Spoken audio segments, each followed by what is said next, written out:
கடந்த 25ஆம் தேதி காலை அதிகாலையில் 3 மணி நடந்த சம்பவங்கள் வலைதளங்களிலும் செய்திகளிலும் இப்போ காண்பிக்கப்பட்டுச்சு.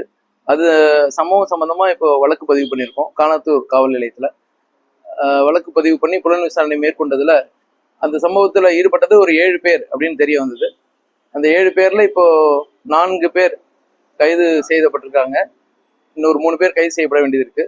அந்த சம்பவத்தில் ஈடுபட்ட 2 வாகனங்கள் அது 2மே இப்போ பறிமுதல் செய்யப்பட்டிருக்கு. இப்போ மேற்கொண்டு புலன் விசாரணை தொடர்ந்து கொண்டிருக்கிறது.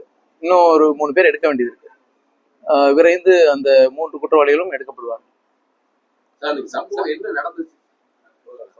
சம்பவத்தை வந்து கம்ப்ளீட்டா நீங்க ஒளிபரப்புனீங்க. அதனால அதுல மேலும் விவரிக்கிறதுக்கு அதுல பெருசா ஒண்ணு இல்லை. இருந்தாலும் புலன் விசாரணை இருக்கிறது அதனால கண்டிப்பா மோட்டிவ் அப்படின்னா ஒண்ணும் இல்லை. அங்க ஏற்கனவே அந்த முட்டுக்காடுக்கு புகார்தாரர் வராங்க. வந்துட்டு அதிகாலையில வந்துட்டு திருப்பி அவங்க வீட்டுக்கு போறாங்க. அங்க ஒரு 2 வண்டி இருக்கிறத பாக்குறாங்க. 2 வண்டி இருக்காங்கன்னு சரின்னு கிளம்பிடுறாங்க. கிளம்பினோடனே இந்த ஒரு வண்டி அவங்களை சேஸ் பண்ணதா சொல்றாங்க. அதன் அடிப்படையில் தான் இப்ப புலன் விசாரணை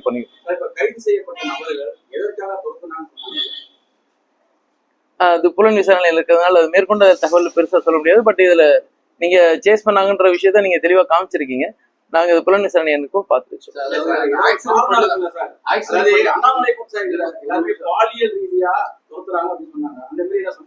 இல்ல பாலியல் ரீதியா அப்படி தோர்த்துறாங்கன்னு அப்படின்னு ஒண்ணு இது வரைக்கும் புலன் விசாரணை அப்படி ஒன்றும் வரல.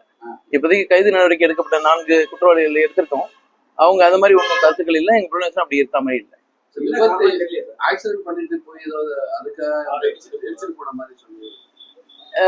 இப்ப அதை பத்தி ரொம்ப விவரமா பேசணும்னா புலன் விசாரணை கேட்டு போகும். அதனால அதுல அவங்களை கூப்பிட்டு என்கொயரி பண்ணிருக்கோமா சார்? ஆக்சிடென்ட் நடந்துச்சா இல்லையா? என்னங்க சொல்லுங்க. கண்டிப்பா விசாரிச்சிருக்கோம். அவங்க வாகனத்துல இடிச்சாங்கன்ற ஒரு கிளைம் இருக்கானா? அப்படிலாம் ஒண்ணும் இல்லை. வாகனத்துல இடிப்படலை எதுவும். ஒரு இன்னொரு வாகனத்தை சேஸ் பண்றாங்க. அது ஒரு சின்ன மிஸ்கன்செப்ஷன் இருக்கு. அது என்னன்னு புலன் விசாரணையில அவுட்கமா வெளியில வரும். குடிபோதையில இருந்தாங்க? இல்ல இல்ல வண்டி ஓட்டணும் இல்ல குடிபோதையில. குறிப்பிட்ட ஒரு கட்சியோட கொடி எனக்கு யாரும் இருந்துச்சு. அதோட பின்புலம் என்ன? கண்டிப்பா இதுல கட்சிக்கும் இதுக்கும் எதுவும் சம்பந்தம் இல்லை. இதுல இந்த சம்பவத்துல வந்து பயன்படுத்தப்பட்ட ஒரு வண்டியில ஒரு கட்சி கொடி இருந்ததா பார்த்திருப்பீங்க. அது காமிச்சிங்க. அது இந்த ஓட்டுநர் அது வந்து அதை பயன்படுத்தியிருக்காரு. அது தன்னுடைய ஒரு பார்க்கிங் லாட் யூஸ் பண்றதுக்கும் இந்த டோல்கேட்ஸ் இதெல்லாம் அவாய்ட் பண்றதுக்காக தான் அது பயன்படுத்தின மாதிரி தெரியுது. அவர் எந்த ஒரு கட்சியோடையும் அது தொடர்பு இருக்கிற மாதிரி எந்த விதமான புலன் விசாரணை தெரிய வரல.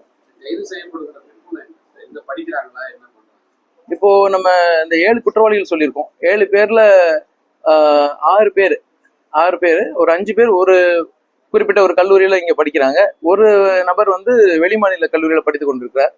இன்னும் ஒருத்தர் வந்து இப்ப படிச்சு முடிச்சிட்டாரு, வேலை பார்த்துட்டு இருக்காரு. இதுல ஒரு பர்டிகுலர் நபர், அதை நீங்க செய்தியில போட்டிருந்தீங்க, சந்திரன் பேர் போட்டிருந்தீங்க.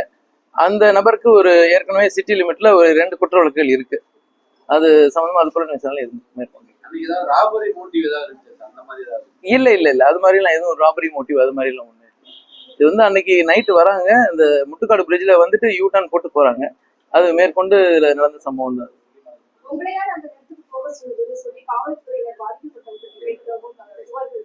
இல்ல அது நான் அந்த கருத்தை கண்டிப்பா நாங்க முற்றிலும் மறுக்கிறோம்.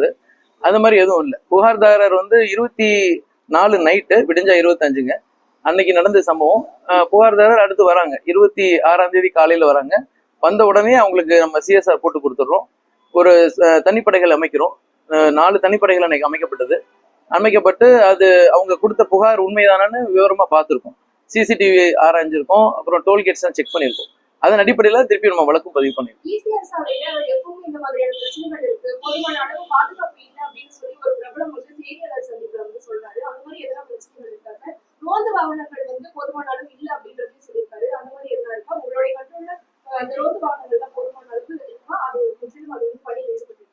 இல்ல ரோந்து வாகனத்தை பொறுத்த மட்டும் என்கிட்ட இப்ப ECR பேட்ரோலிங்க 3 பேட்ரோல் வெஹிக்கிள் இருக்கு. அதனால உடனுக்குடன் நீங்க அன்னைக்கு இந்த புகார்தாரர் கொடுத்த கம்ப்ளைண்ட்ல கூட பாத்தீங்கன்னா அவங்க வீட்டுக்கு ரீச் ஆன உடனே காவல்துறைக்கு அழைப்பு விடுக்கிறாங்க.